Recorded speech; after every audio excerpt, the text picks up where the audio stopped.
So అసలు సూర్యకుమార్ యాదవ్‌ని ఎందుకు తీసేశారనే దాని గురించి ఒకసారి తెలుసుకునే ప్రయత్నం చేద్దాం మనం. సో ఇక్కడ సూర్యకుమార్ యాదవ్ గురించి ఇక్కడ మాట్లాడుకుంటే ఫస్ట్ ఆఫ్ ఆల్ ఇక్కడ సూర్యకుమార్ యాదవ్ వెనకబడింది ఎక్కడంటే యెస్ బ్యాటింగ్ దగ్గర. అదేంటి మనకి 2026 వరల్డ్ కప్ అందించాడు. టీ20 వరల్డ్ కప్ అందించాడు. అలాంటిది మన సూర్యకుమార్ యాదవ్‌ని ఎలా తీసేస్తారంటే ఈ నంబర్స్ మీకు చెప్పేస్తుంది ఆన్సర్ ఏంటనేది. కెప్టెన్సీ వర్సెస్ ప్లేయర్ ఫార్మ్ ఒకసారి చూసుకుందాం. నార్మల్ ప్లేయర్‌గా ఉన్నప్పుడు అంటే కెప్టెన్సీ రాకముందు 360 డిగ్రీ ప్లేయర్ అన్న పేరుండేది. నార్మల్ ప్లేయర్‌గా ఉన్నప్పుడు మొత్తానికైతే ఓవరాల్ ఇంటర్నేషనల్ టీ20 యావరేజ్ చూసుకుంటే 43.4 ఉండేది.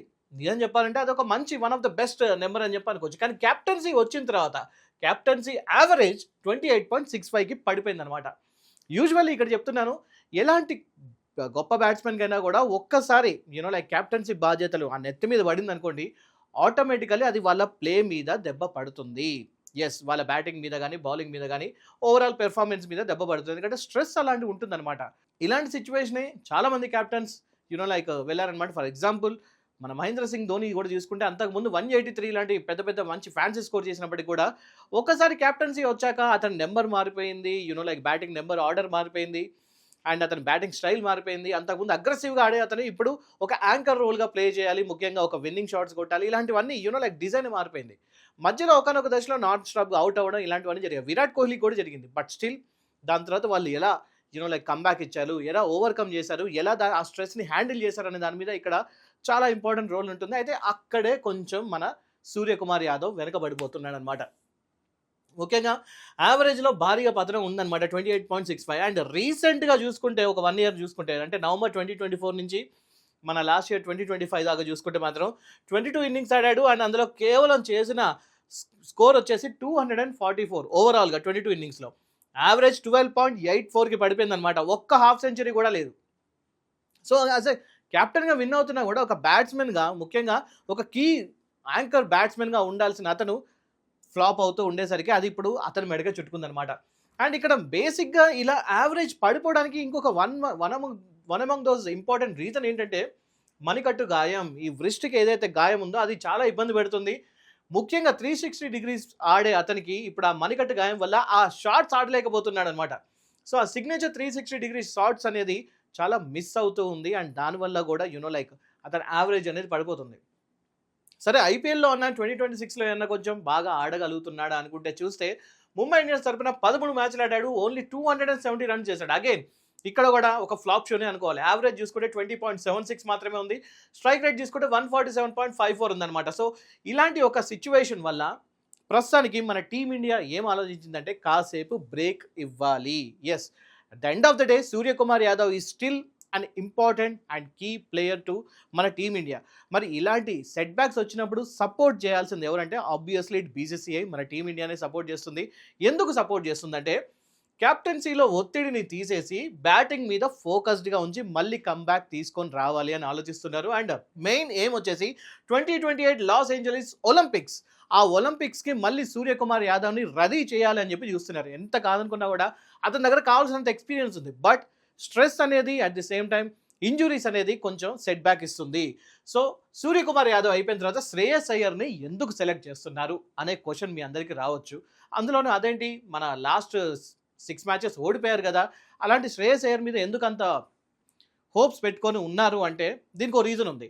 పంజాబ్ కింగ్స్ 11 లైక్ కెప్టెన్గా ఇంపాక్ట్ ఎలా ఉందని చూస్తే మాత్రం ముఖ్యంగా ఇక్కడ రికీ పాయింటింగ్ కోచింగ్ అండ్ ఒక అగ్రెసివ్ అప్రోచ్ అనేది బాగా కలిసి వచ్చింది. అందుకోసం ఫస్ట్ 7 మ్యాచెస్లో అన్ని మ్యాచెస్ గెలిచారనమాట. 6 మ్యాచెస్ గెలిచారు, ఒక మ్యాచ్ నో రిజల్ట్ అనమాట ఇక్కడ. సో అందుకోసం 13 పాయింట్స్ అని టేబుల్ టాపర్స్గా ఉన్నారు. లైక్ సీజన్ సగం వరకు వాళ్ళే టేబుల్ టాపర్స్, వాళ్ళని ఆపడం ఎవరి తరం కాదు అని చెప్పి అనుకున్నారు.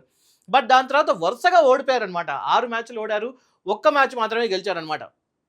బట్ అయినా కూడా ఎందుకు సెలెక్ట్ చేస్తున్నారు అంటే మాత్రం ముఖ్యంగా ఎల్ఎస్జీ వర్సెస్ పంజాబ్ మ్యాచ్ చూసుకుంటే మాత్రం అది చాలా క్రూషియల్ మ్యాచ్ అనమాట.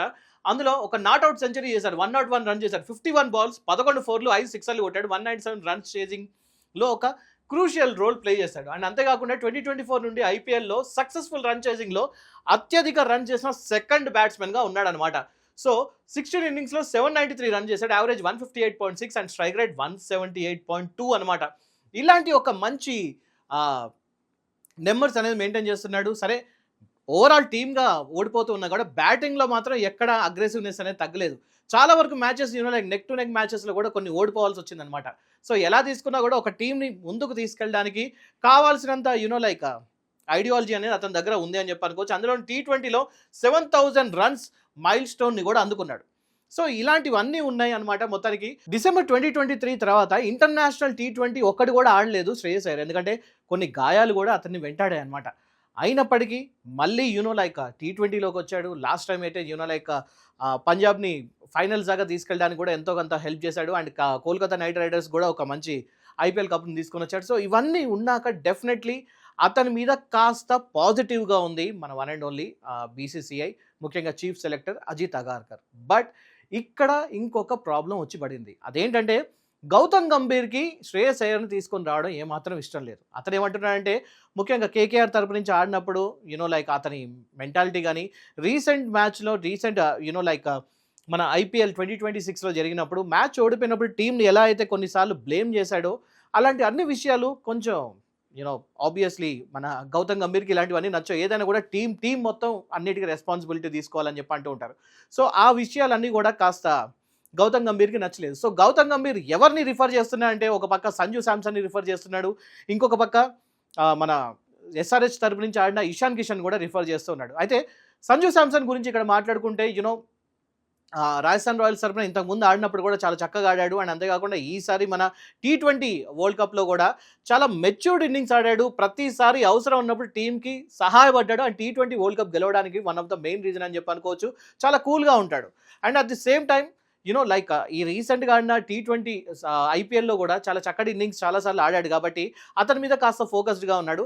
అండ్ ఇంకొక విషయం చూసుకుంటే మన one and only Ishan Kishan Pat Cummins లేనప్పుడు చాలా మంచి రోల్ ప్లే చేశాడు. స్టార్టింగ్లో 1-2 మ్యాచ్లు పోయినప్పుడు కూడా ఆ తర్వాత మళ్ళీ కుదురుకొని టీంని ముందుకు తీసుకెళ్ళడానికి కావాల్సినంత హెల్ప్ చేశాడు. అండ్ మధ్యప్రదేశ్ తరపున రంజీలో కూడా ఆడి అక్కడ కప్ కూడా గెలిచాడు కాబట్టి అతని మీద కాస్త హోప్స్ పెట్టుకోవచ్చు అని చెప్పి అంటుంటే మన చీఫ్ సెలెక్టర్స్ ఏమంటున్నారు అంటే లేదు ఇది కరెక్ట్ కాదు. ఎందుకంటే వాళ్ళు ఒకవేళ బాగా ఆడొచ్చు కానీ లాంగ్ రన్లో వీళ్ళని క్యాప్టెన్స్గా చూడాలంటే మాత్రం వీళ్ళకి ఇంకా కాస్త ఎక్స్పీరియన్స్ అవసరం.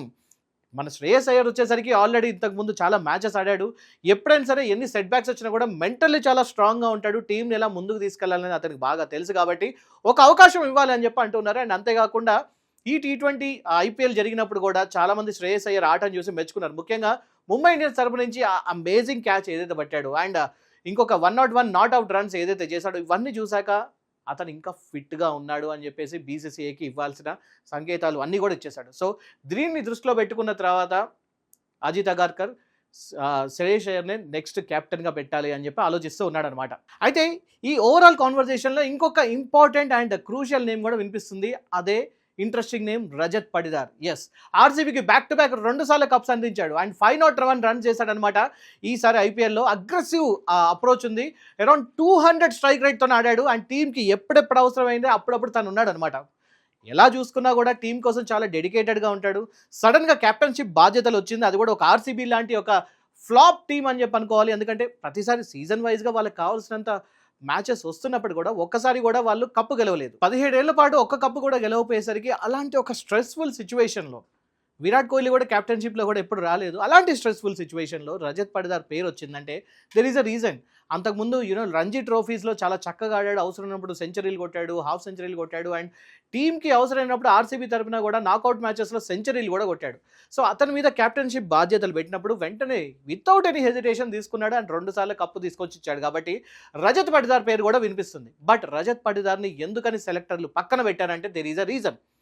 రజత్ పడిదార్ ఇప్పటిదాకా ఐపీఎల్ ఆడాడు కానీ ఇంటర్నేషనల్ మ్యాచెస్ ఒకటి కూడా ఆడలేదు T20స్లో. సో అతన్ని తీసుకొచ్చి డైరెక్ట్ క్యాప్టెన్షిప్ ఇస్తే అది కరెక్ట్ కాదు అని చెప్పేసి వాళ్ళ ఒపీనియన్. సో మరి దీని గురించి మీరే అనుకుంటారని తప్పకుండా కామెంట్ చేయండి. సో మరి అతనికి ఏం చేస్తున్నారు, మరి పక్కన పెట్టేశారంటే లేదు, అతను ఐర్లాండ్ సిరీస్కి ఒక ప్లేయర్గా తీసుకొని వెళ్తున్నారు. సో నెక్స్ట్ అతన్ని కూడా కెప్టెన్గా చూసే అవకాశాలు కనిపిస్తున్నాయి. స్లోగా T20 అండ్ 1 డేస్ ఇంటర్నేషనల్లో అతన్ని కూడా తీసుకొచ్చి టెస్ట్ మ్యాచ్లు కూడా ఆడిపించిన తర్వాత నెక్స్ట్ రజత్ పడిదార్ కూడా కెప్టెన్షిప్ బాధ్యతలు ఇచ్చే అవకాశాలు కనిపిస్తున్నాయి రానున్న రోజులలో. సో ప్రస్తుతానికి అదనమాట. అండ్ శుభ్మన్ గిల్ పేరు కూడా వినిపిస్తుంది. ఆల్రెడీ టెస్ట్ అండ్ 1 డేకి సంబంధించిన కెప్టెన్షిప్ ఉంది కదా, అతని మీద ఇంకా ఎక్కువ స్ట్రెస్ పెట్టకూడదు అని చెప్పేసి అట్ ది సేమ్ టైం కొత్త వాళ్ళకు కూడా ఛాన్స్ ఇవ్వాలి.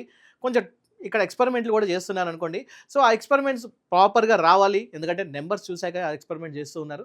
సో దానికి తగ్గట్టుగా వీళ్ళందరూ ఇప్పుడు ఒక డెసిషన్ తీసుకుంటున్నారు. సో ఎలా తీసుకున్నా కూడా ప్రస్తుతానికి ఓవరాల్‌గా గ్రీన్ సిగ్నల్ ఎవరికి ఉందంటే ఇక్కడ శ్రేయస్ అయ్యర్‌కి మాత్రమే ఉంది. ఎందుకంటే Shreyas Iyer deserve one more chance అని చాలామంది అంటూ ఉన్నారు.